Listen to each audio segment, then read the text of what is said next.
Phobias are a fascinating part of the psyche. Some are completely understandable and possibly even evolutionary, as being scared of dangerous things and creatures is pretty beneficial for survival. But a question has eluded psychologists. How are phobias present in some people but not others?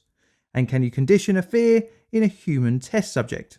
This question would lead psychologist John B. Watson and his assistant graduate student Rosaline Rayner down a very ethically questionable path.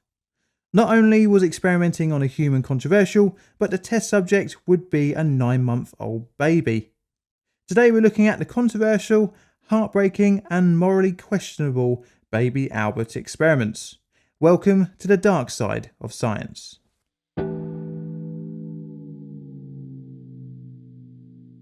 Nothing about the statement experimenting on a 9-month-old baby sounds good, and the idea to deliberately scare an infant is very off-putting. The experiment is even more controversial than the monkey mother studies, as the long-term effects could be scarring for an otherwise healthy human child. As such, I'm going to rate the experiment here 8 on my ethical scale, as the subject had no say in becoming part of the study, and the alleged sourcing of the child was not, shall we say, the most praiseworthy way. But before we get to Baby Albert, we need a little background to the person behind the experiment, John B. Watson. John Broadus Watson was born in Travelers Rest, South Carolina on the 9th of January 1878. He was brought up in a strict Christian family, but things would change in the teenager's home life when his alcoholic father left the family. This would cause John to become apathetic towards religion. The family later moved to Greenville, South Carolina, where Watson would get a chance to meet people of different backgrounds, igniting his interest into psychology. His secondary education was marred with run-ins with the law for fighting and bizarrely discharging a firearm within city limits. However, he was still able to gain a place at Greenville's Furman University at the age of 16. His time at university was difficult, having to work several jobs. He didn't excel and did not create many social bonds, which left people to think of him as lazy and antisocial. But he persisted and at the age of 21 gained a master's degree.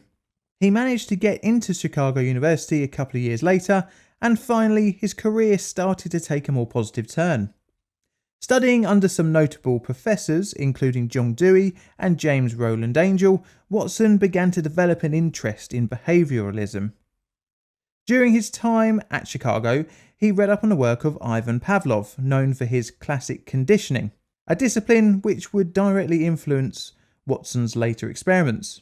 As a side note, this is the same Pavlov with the dribbling dog.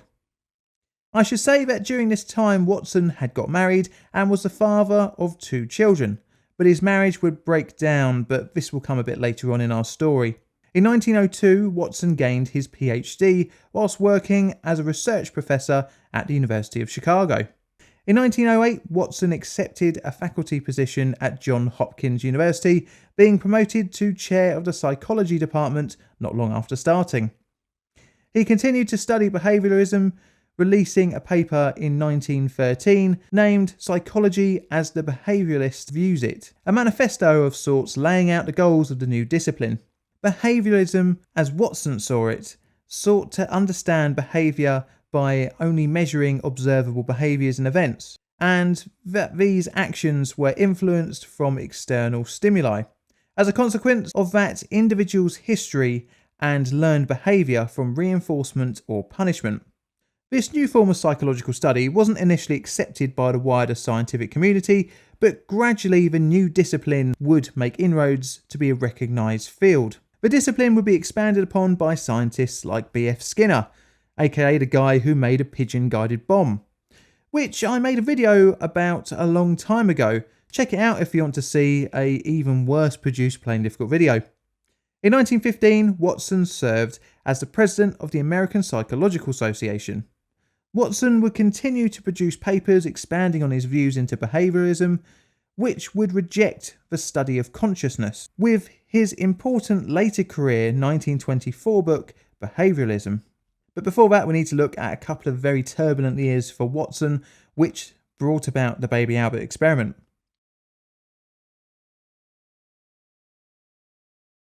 In 1919, Watson released a paper called A Schematic Outline of the Emotions. During this study, he observed a number of infants which revealed three fundamental emotions: fear, rage, and love, each caused by a set of conditions.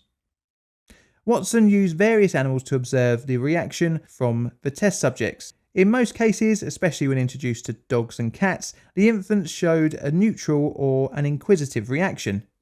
But when introduced to a pigeon flapping its wings, most subjects showed surprise or even fear of the motion and sound. To induce fear, some of the test subjects were placed in a dark room or in a room on their own. Needless to say, the children became distressed. Now, these tests are pretty mild and generally yielded predictable results. But what if you can get an infant to fear something that had initially yielded a neutral response? For example, one of the cuddly animals from his 1919 study.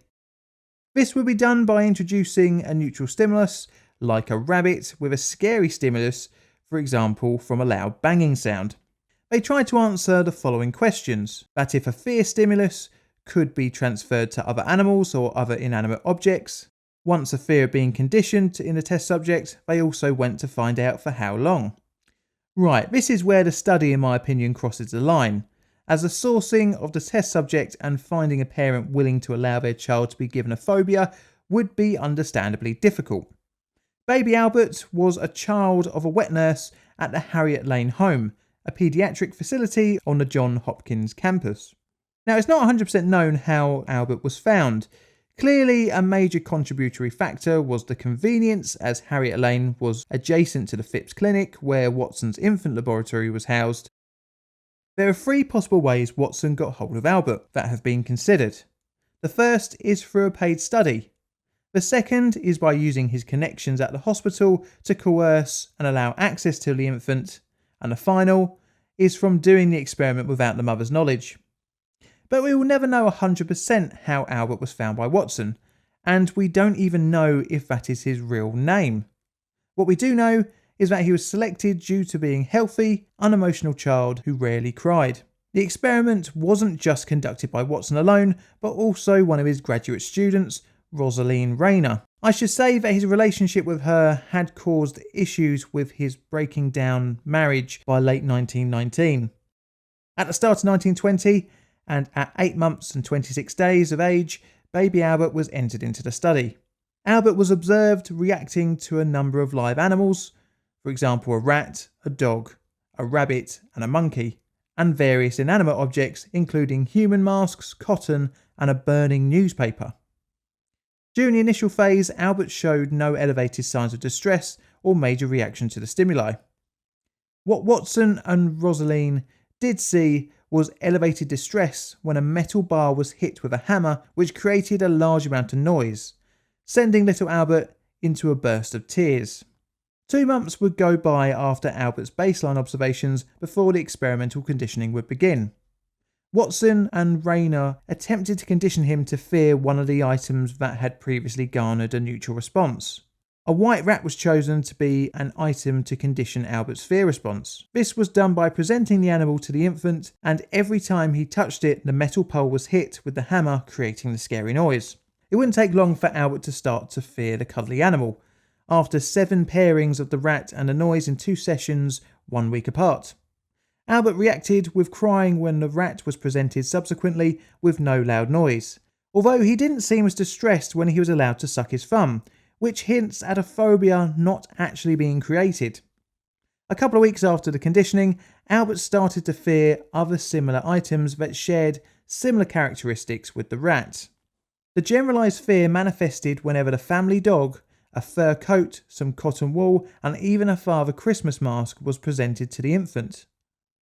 A couple of weeks after that, Albert's fear of the rat had died down, including the response to the other similar items. This prompted Watson to recondition the infant by presenting the rat again with the loud noise. Each reconditioning would only take a few rounds of the scary noises, but what of the questions set out by the pair before the experiment? How long does the condition last? 31 days after no exposure to the test items, Albert was shown a rat, a coat and Santa mask. He again showed a fear response. Not long after the final experiment, Albert's mother withdrew her child from the study and left the hospital for good, leaving little trace of what happened to the test subject. This had two downsides.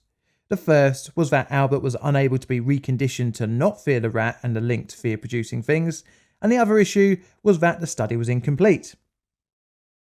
Right, well, taking into account that the experiment happened over 100 years ago, we do have to look at it in the context of the time when experimental psychology was in its infanthood, and the study was even one of the first to be filmed at a great cost to the university. By today's standards, the experiment was morally, ethically, and even scientifically on shaky ground. The first two reasons are pretty obvious, as well, experimenting on children is just wrong, at least in my eyes. But the scientific failures are very important to consider. The study did not have a control subject, involving only one infant, which makes the data hard to properly interpret, as one result does not make a conclusion. It's almost impossible to know longer-term effects on baby Albert, as we may never know if the phobias, if any, created during the experiment were long-lasting. We will never know for sure what happened to Albert, or even if it was his real identity.